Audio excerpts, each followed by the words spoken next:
반갑습니다. 저는 초등학교 다니는 아들, 유치원 다니는 딸 키우고 있는 서울 사는 워킹맘입니다. 저는 공무원입니다.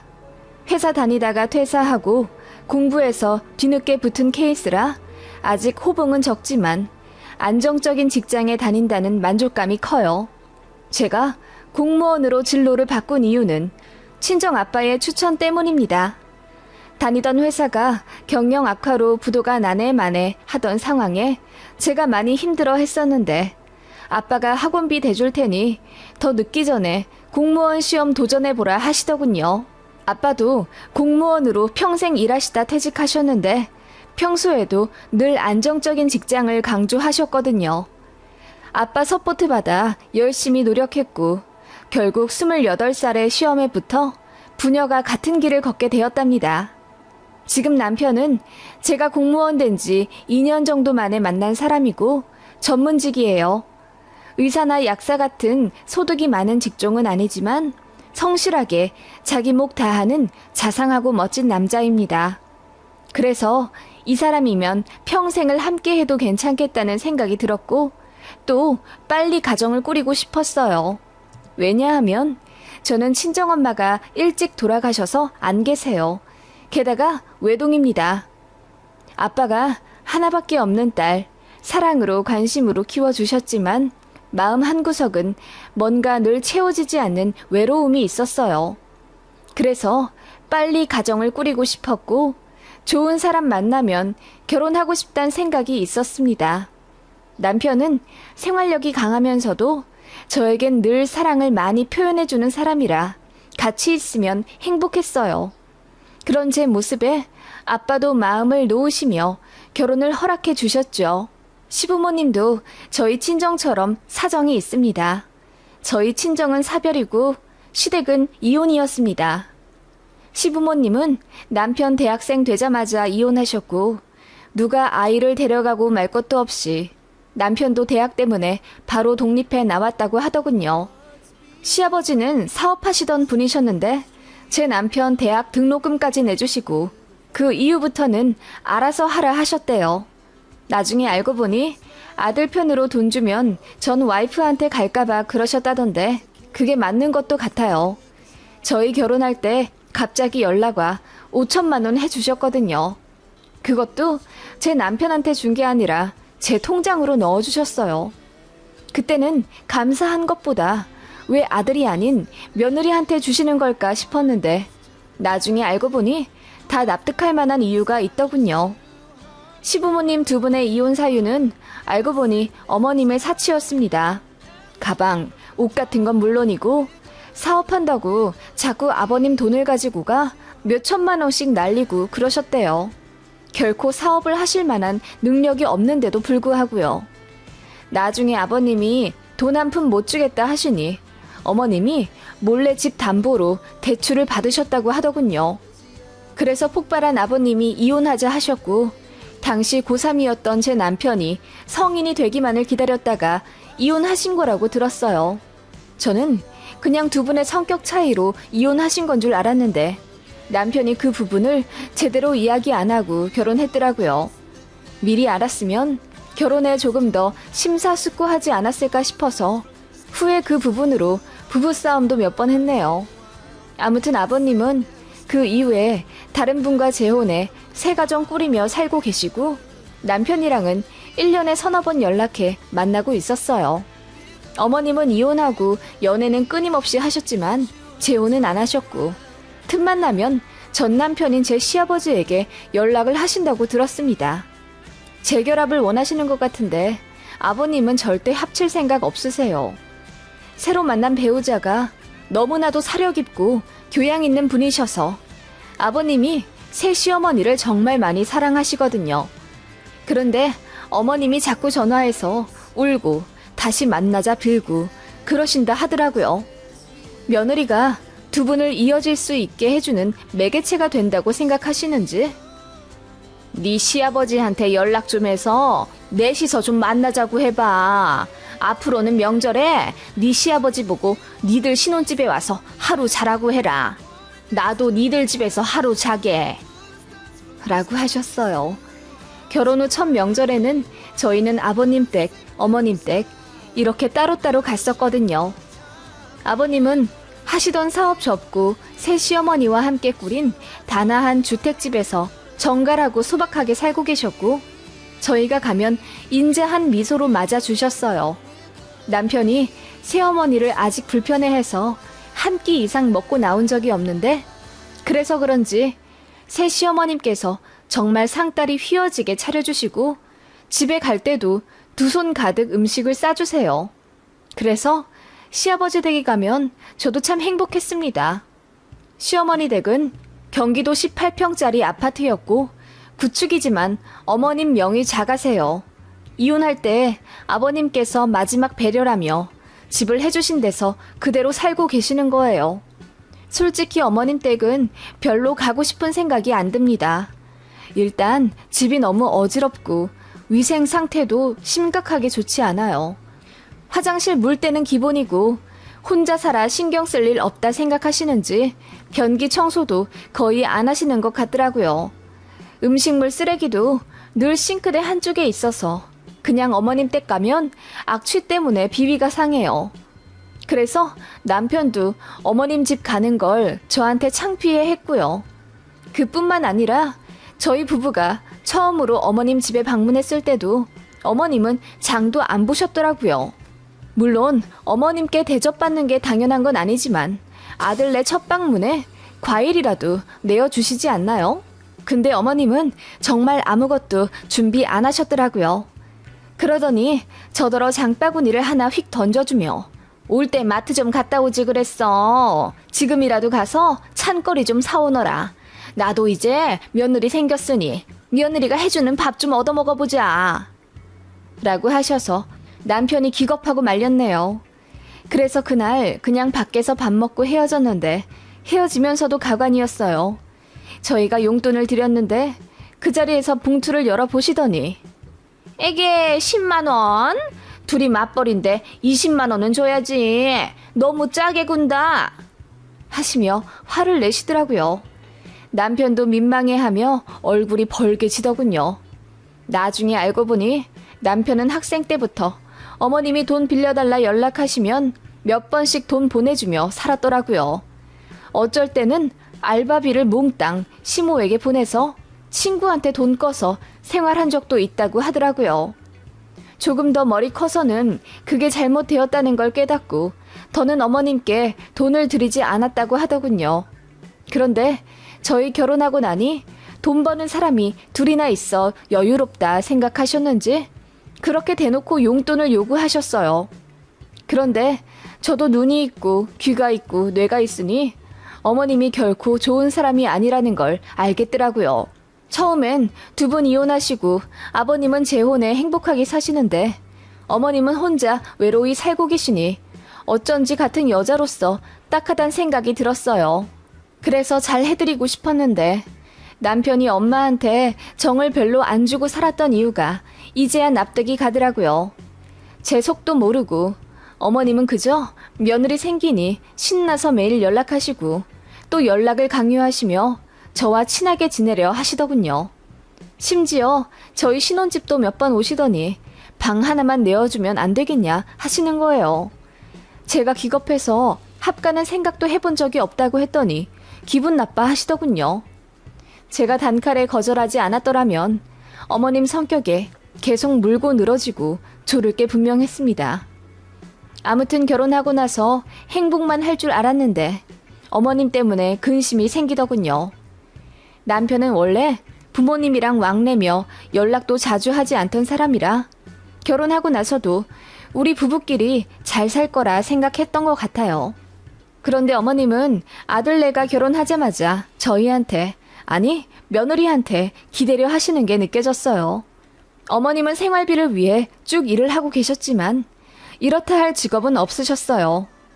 식품 제조 공장에서 그나마 5년 정도 일하신 게 제일 오래 하신 거고 그 외 식당 서빙 간간히 하시고 동네 작은 마트에서 가끔 캐셔하고 그러시는데 힘들다고 하셔서 하루에 4-5시간만 하시더라고요. 그래도 다행인 게 국민연금, 건강보험은 있으시더라고요. 그리고 실비도 있긴 하셨는데 저희 결혼하고 1년쯤 뒤에 니들이 내 실비 보험비랑 핸드폰 요금 좀 내줘라 하시더군요. 그때 저는 임신한 상태였고 입덧이 너무 심해 직장도 단축 근무하는 상황이었어요. 고생하는 며느리한테 뭐라도 사줄 생각은 안 하시고 대뜸 보험비랑 핸드폰비 내달라고 하시는 게 너무 황당하더라고요. 남편도 총각 시절에 어머님한테 드린 돈이 3천만 원은 넘었고 자식으로서 할 도리는 다 했다고 생각을 하는 것 같더라고요.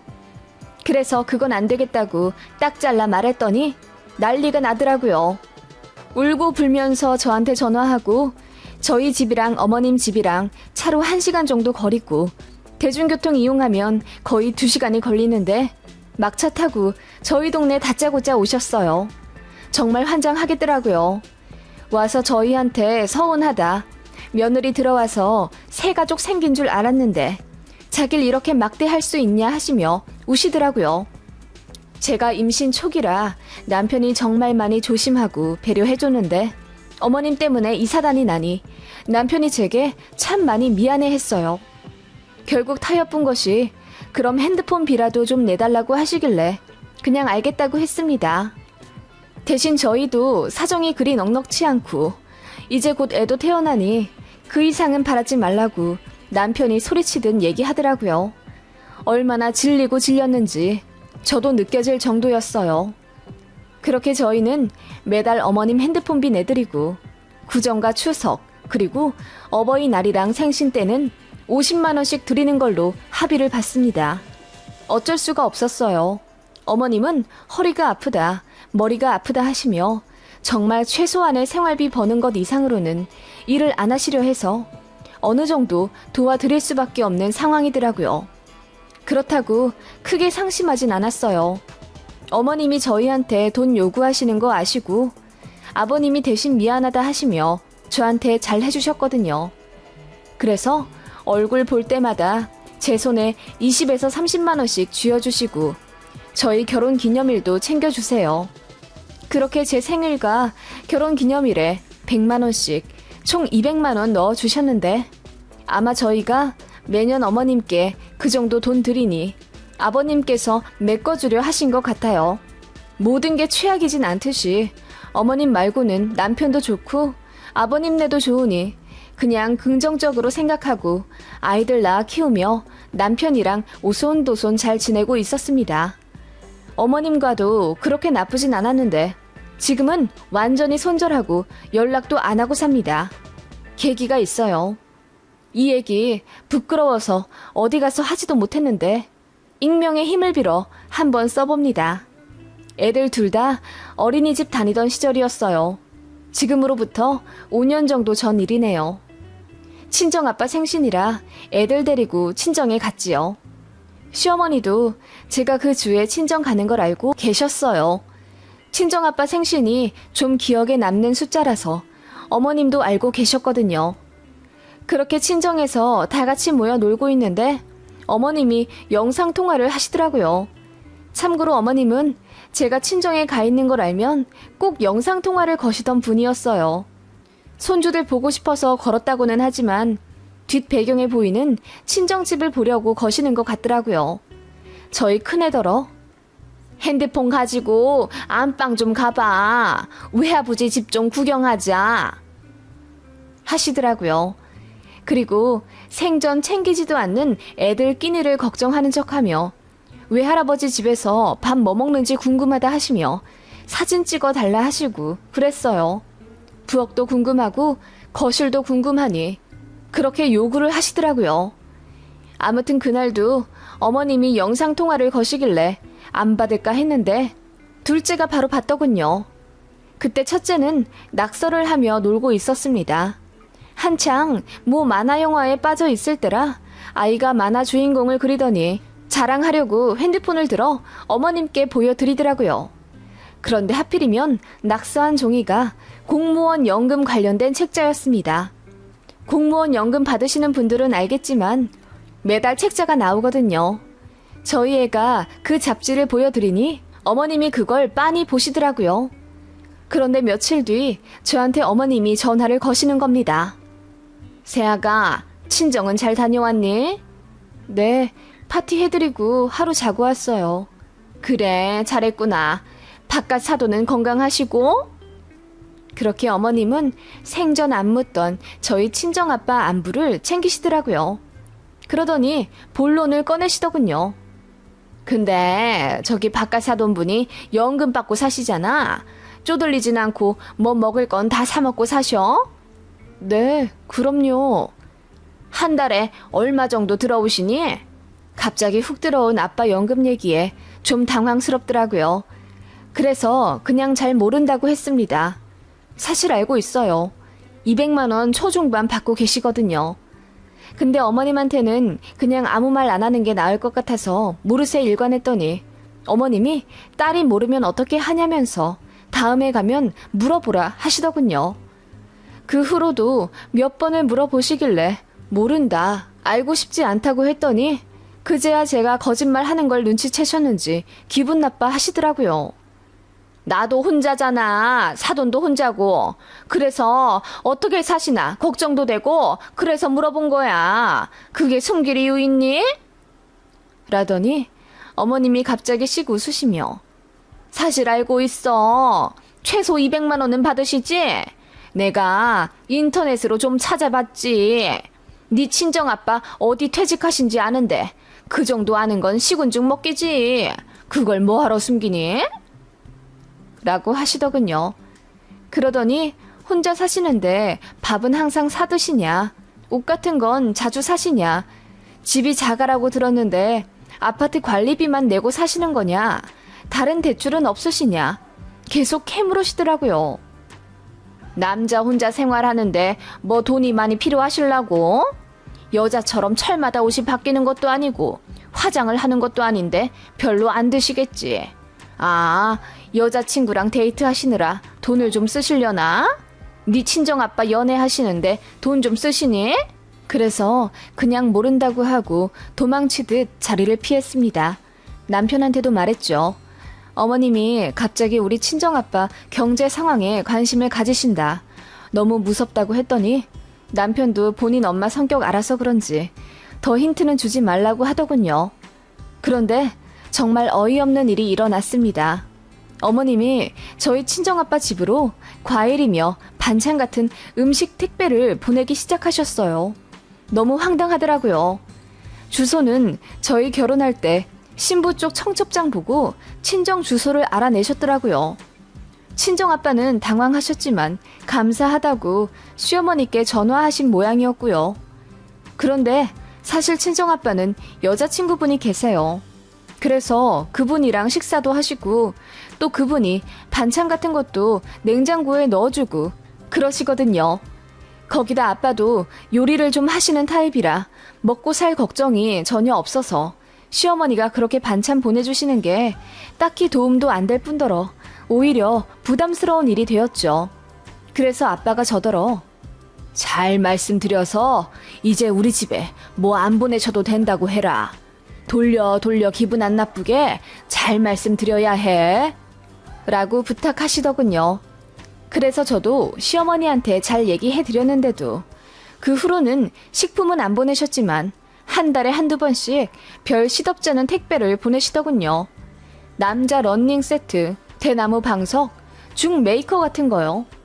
정말 아빠한테 조금도 쓸데없는 건데 시어머니는 그렇게 묻지도 않고 보내시고 저한테 혼자 사는 남자한테는 필요한 거야. 여자친구 분이 있으시다고 해도 어디 가족이 챙기는 것만 하겠니? 너도 네 친정 살뜰하게 챙기는 타입은 아니잖니. 사돈끼리 서로 챙기면서 살아야지. 라고 하시더군요. 사돈이 무슨 가족이죠? 그리고 사돈끼리 왜 챙기고 사는지. 물론 서로 잘 맞아 왕래하는 사돈 사이도 있겠지만 저희 집은 전혀 아니거든요. 게다가 어머님도 저희 친정아빠가 어디 사시는지도 잘 몰랐으면서 갑자기 이러시는 게 너무 이상했죠. 결국 남편이 화를 냈습니다. 처가에 택배 좀 그만 보내라고요. 그건 예의가 아닌 것 같다고 했더니 어머님이 민망함에 화가 나신 것 같았어요. 저한테 전화를 거시더라고요. 내가 니네 친정아빠 좀 챙겨드린 게 그렇게 기분 나빴니? 혼자 사시니 좀 챙겨드린 거야. 어머님, 저희 아빠 잘 살고 계세요. 그러니까 어머님만 건강하게 잘 사시면 돼요. 제가 건강이라는 단어를 내뱉자마자 어머님은 이때다 싶어 바로 건강하게 살라고 해서 말인데 나는 몸이 썩 좋지가 않아서 일을 오래 못할 모양이야. 지금 다니는 데만 다니고 내년부터는 쉬려고 하시더군요. 그 말에 뭐라 대답해야 할지 몰라서 그냥 몸 잘 챙기시라 이야기하고 애핑계대며 끊으려 하는데 어머님이 다급하게 내년부터 용돈 좀 넣어줄 수 있니? 한 달에 더도 말고 딱 70만 원씩만 넣어줘라. 그거면 내가 먹고 살 수 있을 것 같은데 안 될까? 라고 물으시더군요. 그래서 남편이랑 상의를 해봐야 한다고 하니 여자가 경제권을 쥐고 살아야지 바보같이 왜 자기 아들더러 그런 걸 묻냐며 저를 타박하시더군요. 그 몇 주 후 어머님이 많이 아프시다고 해서 찾아갔더니 별로 심각해 보이지도 않는데 물수건까지 이마에 대고 누워 계시더라고요. 그러더니 몸이 너무 안 좋아 계속 결근했더니 결국 잘렸다 하시면서 다음 달 생활비를 좀 달라 하시더군요. 남편이 한숨을 쉬며 우리도 상황이 여의치 않다. 모아둔 돈 없으시냐 했더니 어머님이 대답 안 하시더군요. 그러더니 저를 보며 네 친정아빠는 좋겠다. 일 안 하셔도 연금 따박따박 나오고 나는 젊은 시절에 내 가족한테 평생 희생해서 살았는데 연금이 뭐냐? 남편한테 버림받고 아들한테 버림받고 이렇게 비참하게 산다 하시며 우시더군요. 제가 알기로는 어머님은 그렇게 가정에 충실하지 않았고 남편도 초등학교 때부터 자기가 밥 해먹고 학교 다녔다고 했어요. 어머님이 옷도 잘 안 빨아주셔서 본인이 세탁기 돌려 입고 다녔다던데 어머님은 뭔가 크게 착각을 하신 모양이더군요.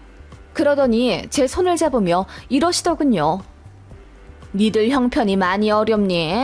그러면 친정아빠가 좀 도와주실 것 같은데 얘기는 해봤어? 네? 아니요. 친정의 손을 왜 벌려요 제가. 앞으로 다달이 나한테 돈 보내야 할 텐데 니들 많이 쪼들리지 않겠어? 그 말에 남편이 아직 정하지도 않았는데 왜 벌써 매달 돈 받을 거라고 단정짓냐며 화를 내더군요. 그 모습에 아랑곳 없이 어머님은 저에게 계속 친정아빠 얘기를 하며 연금으로 200만 원 받으시는데 그거 다 쓰시냐 물으시더군요. 남자 혼자 200만 원 다 쓸 리는 없고 여자친구한테 돈 많이 쓰시면 네가 상황 봐서 헤어지라고 해. 허튼 데 쓰실 거 자식한테 쓰는 게 낫지. 그리고 결혼했으면 양가가 가족이 되는 건데 서로 어려우면 돕고 나누고 그러는 거지. 친정아빠 연금 그거 남으면 저승 갖고 가실 것도 아닌데 한 달에 한 번 따박따박 돈 나오는 거 여기저기 베풀고 사시라고 해. 네? 어머님 정말 듣기 불편하네요. 왜 자꾸 저희 친정아빠 연금 이야기를 하시는데요?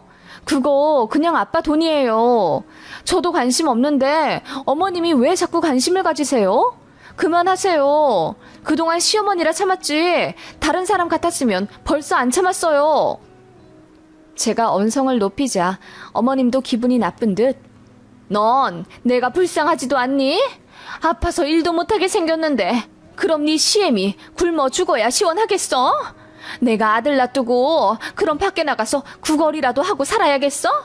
나도 그건 못 참는다. 네 친정아빠한테 전화해서 돈 달라고 할 거다. 라고 하시더니 갑자기 핸드폰을 찾아 제 친정아빠한테 전화를 거시려는 거예요. 그 모습에 남편도 생전 처음 보는 모습으로 소리를 지르며 시어머니 핸드폰을 뺏고 그만하시라고 소리를 지르더군요. 그러더니 남편이 펑펑 울었어요.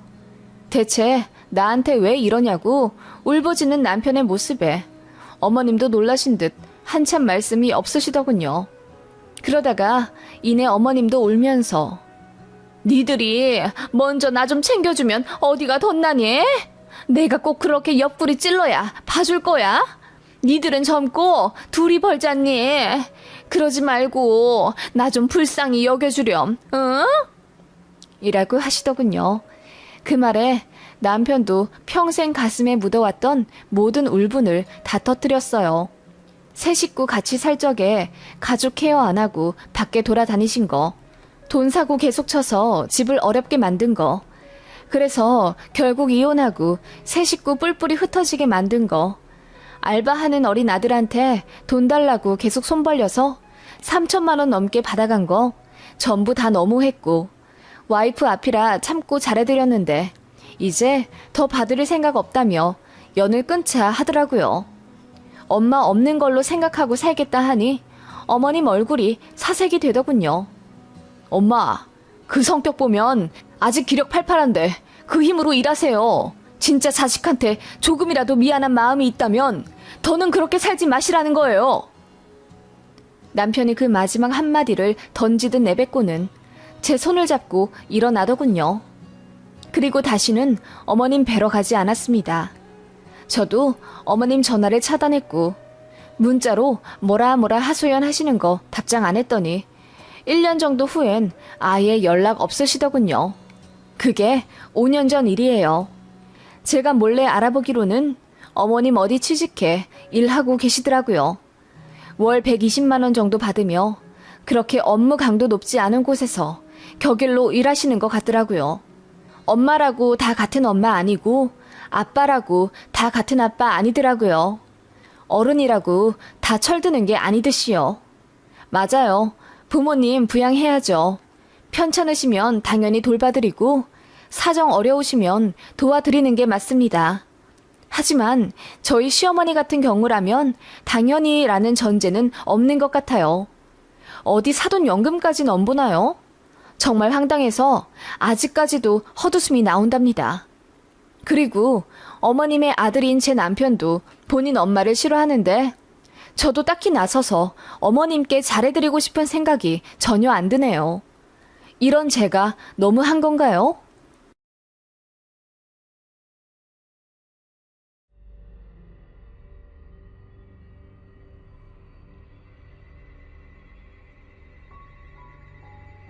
안녕하세요.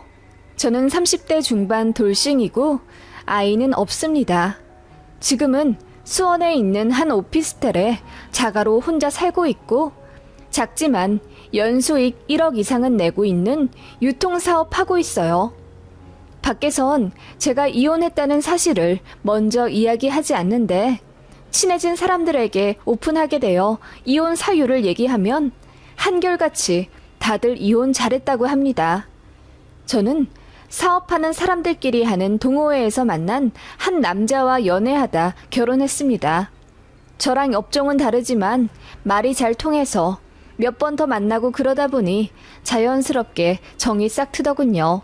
남자가 저보다 잘 벌기도 하고 또 집이 교육자 집안이라 들었는데 시아버지가 중학교 모 과목 선생님, 시어머니는 학원 선생님 하셨어요. 연금 때문에 노후 준비는 잘 되신 편 같았고요. 저희 집은 아빠가 일찍 돌아가셔서 엄마 혼자 저와 제 동생을 키워주셨는데 사업이 잘 되셔서 현금이 좀 있는 집안이에요. 제가 알기로 엄마가 갖고 계신 부동산만 거의 30억 정도 된다고 들었거든요. 저희 결혼한다고 했을 때 양가에서 반대 없이 수월하게 진행되었습니다. 다만 결혼하고 바로 합쳐 살지 못했어요. 저는 수원에서 사업하고 있었고 전 남편은 사업체가 일산이랑 남양주에 있었어요. 그래서 결혼하고 한 1년 정도는 따로 살았네요. 그래도 그때가 제일 행복했던 것 같아요. 평일에 떨어져서 살아서 그런지 더 애틋했거든요. 그러다가 남편이 남양주 사업을 정리하면서 신혼집을 합치게 되었어요. 참고로 결혼은 반반 정도 돈 내서씩 진행했고요. 결혼하기 전에 이미 서로 모아둔 돈을 다 오픈했는데 저는 가진 현금이 2억 5천 정도 있었고 남편은 4억 있다고 했습니다. 그런데 막상 집 합치려고 보니까 남편 수중에 돈이 1억도 안 되더라고요. 떨어져 사는 동안 더 벌면 벌었을 텐데 3억 넘게 증발되니 황당하잖아요. 그래서 따졌더니 남편이 그러더군요. 미안. 사실 내 동생이 애를 하나 더 낳았잖아. 그래서 이사를 가야 했는데 매제가 돈 사고를 쳤다더라고. 내 동생은 애셋 임신하고 낳아 키우면서 경력 단절된 지 오래고 돈이 부족하다고 하길래 내가 좀 보태줬어. 그걸 왜 나한테 말 안 했어? 우리 1년 뒤에 합치기로 했었잖아. 우리 집은? 아니, 어떻게 남편이 부인한테 아무 말 안 하고 홀랑 자기 가족한테 써버릴 수 있어? 제가 울면서 따지자 남편이 자기도 억울한 듯. 그런 말이 어딨어. 내 가족이면 여보 가족이기도 한 건데. 당장 이사는 가야 하는데 돈은 없고 사정이 많이 딱하더라고. 매제 돈 잘 버는 거 자기도 알잖아. 여보도 사업하는 사람이니까 알겠지만 투자해야 할 부분이 갑자기 생기기도 하고 그래서 부족했대. 바로 갚기로 했어. 말 못한 건 미안해. 라며 해명하더군요. 신호 남편도 사업을 하던 사람이고 나름 잘 번다고 들었는데 갑자기 이사를 가게 되었다고 하더군요. 그걸 제 남편은 아이 낳으면서 집 넓히느라 그렇다고 하던데 나중에 알고 보니 평수는 똑같더라고요. 그래서 더 캐물어 보니 남편이 이실직고 했어요.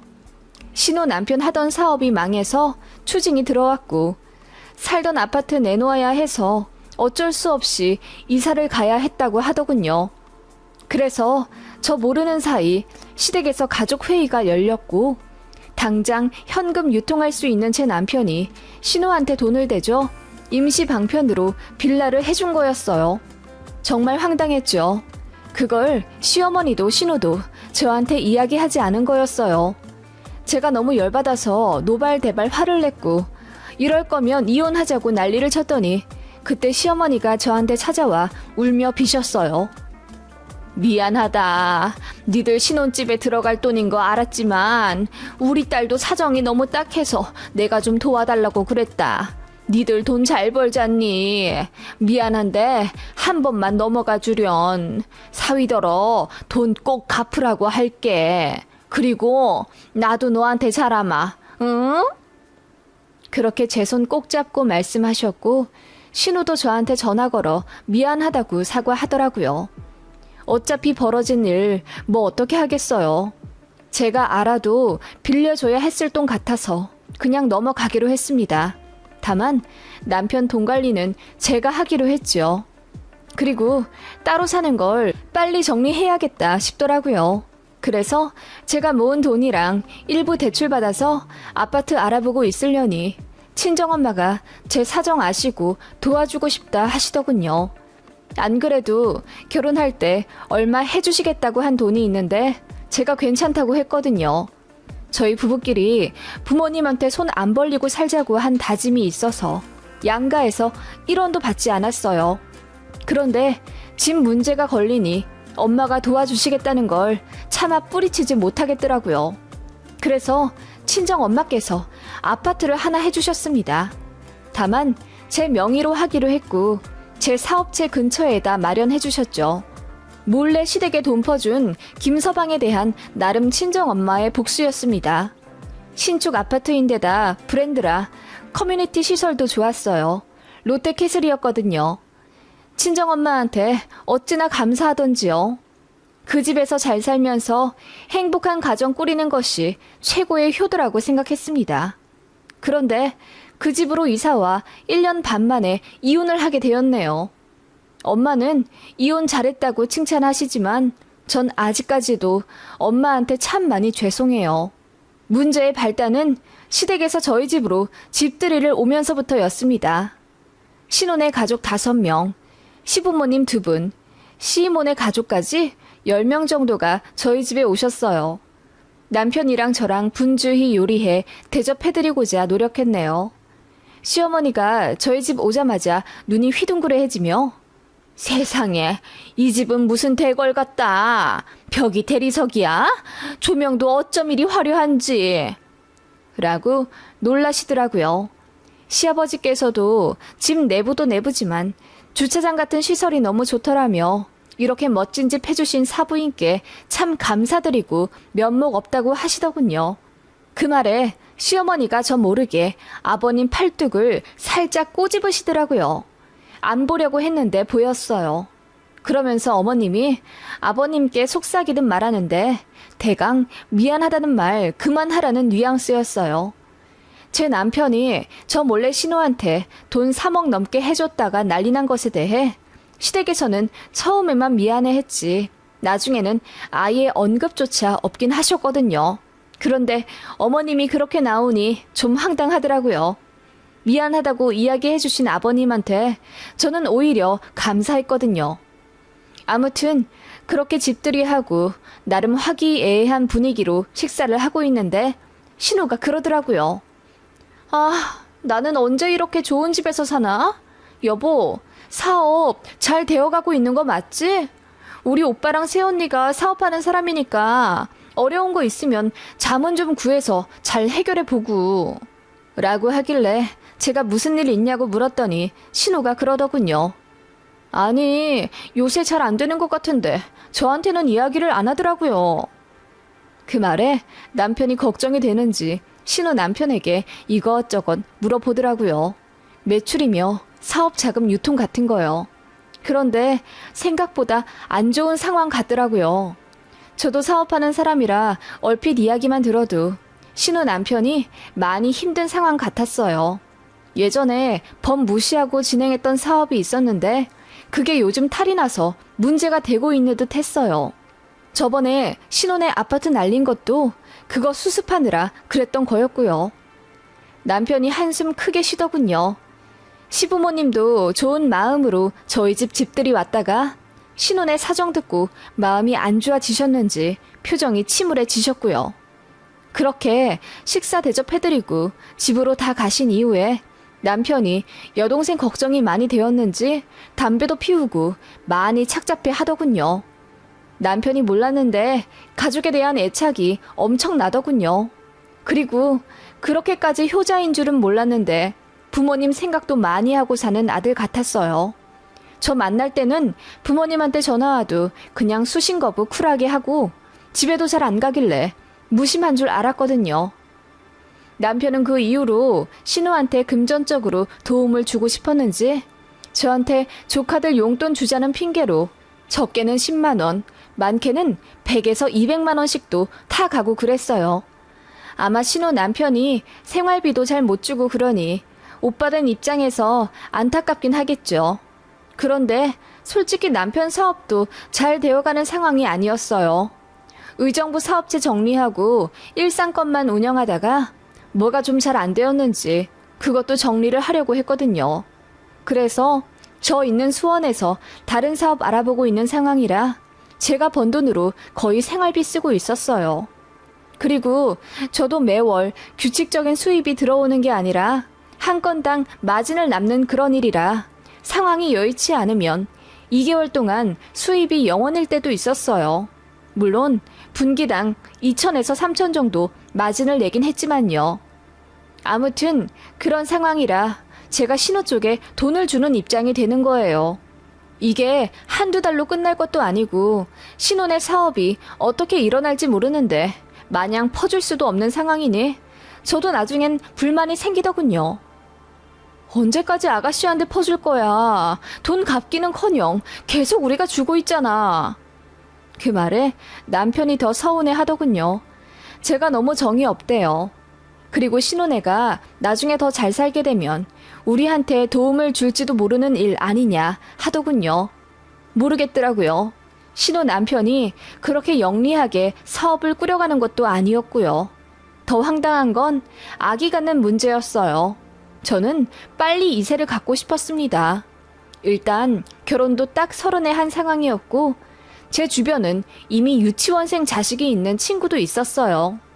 다들 결혼하자마자 아이 낳고 키워가고 있었고 저도 저희 엄마처럼 자식한테 무엇이든 다 해주는 그런 엄마가 되고 싶은 소망이 있어서 임신을 빨리 하고 싶었습니다.